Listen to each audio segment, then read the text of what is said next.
What makes the movie work so well is that it both subverts expectations as well as draws out some of the themes that have always sort of been there in Star Wars, but helps to make them more explicit, oftentimes through visual callbacks, as well as through certain other things that are meant to evoke parallels to real-world situations.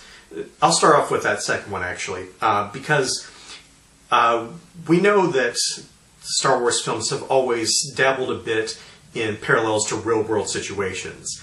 Sometimes it did so, as in the prequels, by just turning on the Republic's version of C-SPAN and making us watch conversations that are going on between senators, which is also exciting. But in the original trilogy, there were plenty of visual cues to make you connect things to World War II.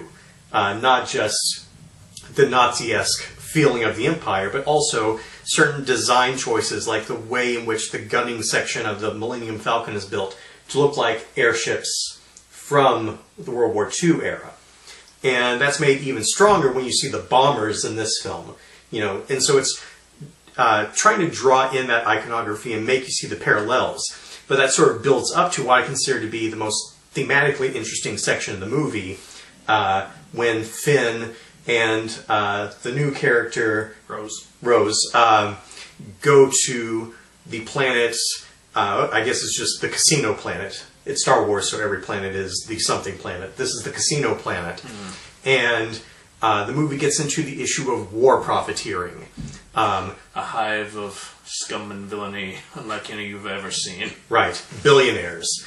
And so playing into that idea of the way in which war is oftentimes motivated by impartial third parties who are interested not in what one side represents or another, but rather interested in what they can get out of it. And they don't care about what human lives come about it, because human lives are disposable to them. They're just another source of profit to them. It's just a machine.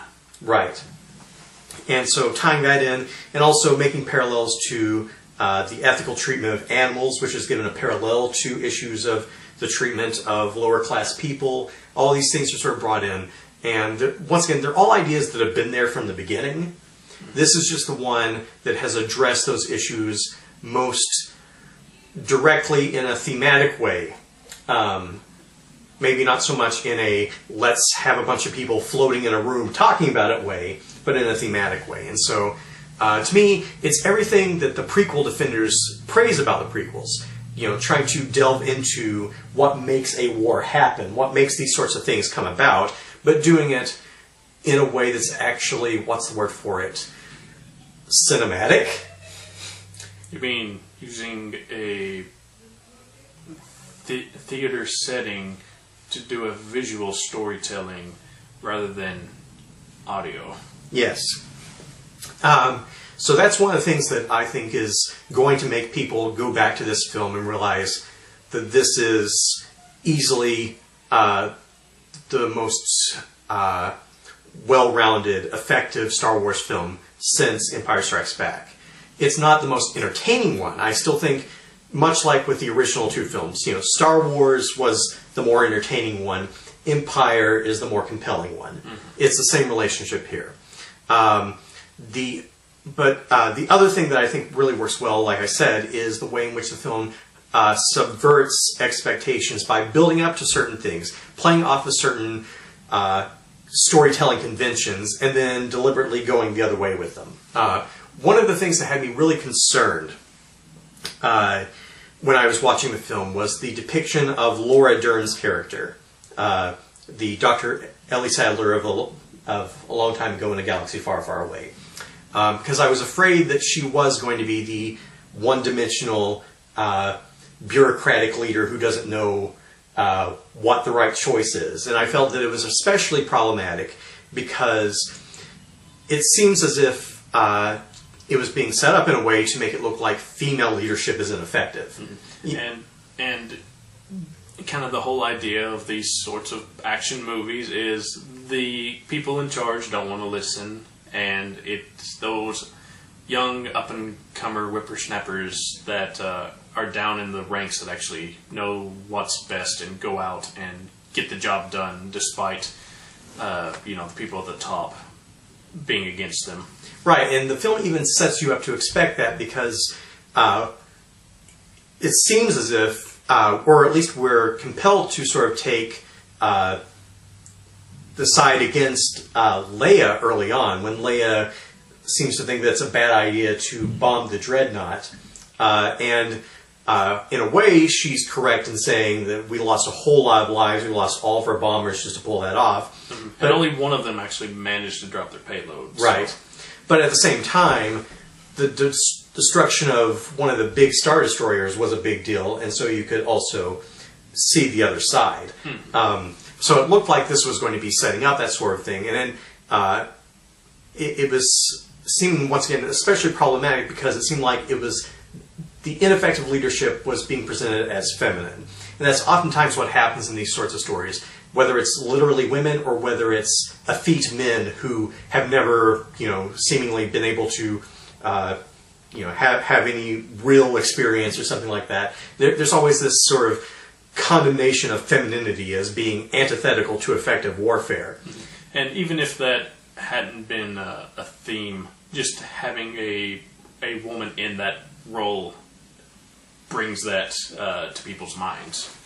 Right. And so it's so great when you discover, wait, no, it looks like Poe's plan is not going to work.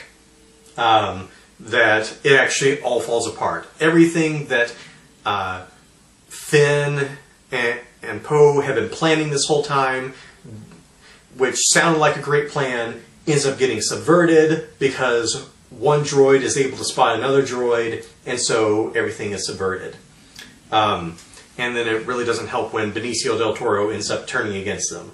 And because, from his perspective, the war profiteering is going on both sides, there is no good side, so he might as well just side with the side that's taking the money. He's, in a sense, no different from the billionaires. He's in it for himself. Right. And he doesn't care about the resistance, he doesn't care who's in charge, just as long as he can get by. Right. And we'll have to see in the next film whether he gets a Lando Calrissian type redemption or whether they deliberately keep him down that path, consistently. Yeah, it will be interesting because they shot it in such a way where he might have his mind changed because at the last things that he says is tells Finn, they blow up you today, you blow up them tomorrow, it's just business. Finn tells him you're wrong, he looks back and just says maybe, and then continues and leads the film. Another subversion happens much earlier in the film when it looks like Princess Leia dies. But then you discover through the power of force magic, she's able to float herself over and get herself onto another ship after she's blown out into space. So it's on the same ship. She just goes back to it. And so that's a wonderful subversion, especially in light of Carrie Fisher's recent passing. It would seem like that would be the exit way for her. Yeah. In fact, it is the exit way for poor Admiral Akbar, who goes out like a fish. But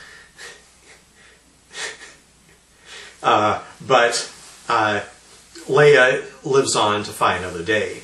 And this idea of survival rather than self-sacrifice ends up being a major theme in the film.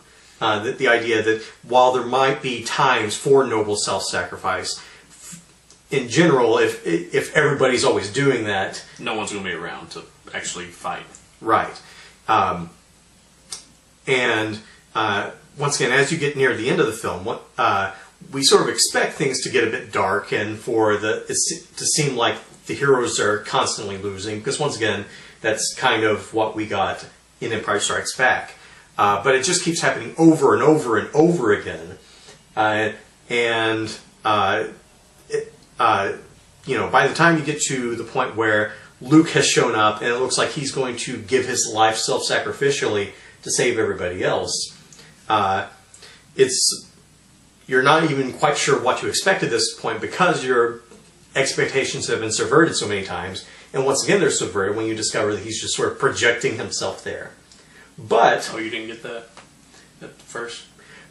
Well, we've already seen that Jedi and Sith can stop laser blasts, so there was always the possibility that he just did that. But then, even that is subverted, because then we cut back to the island where he's living, and he dies anyways.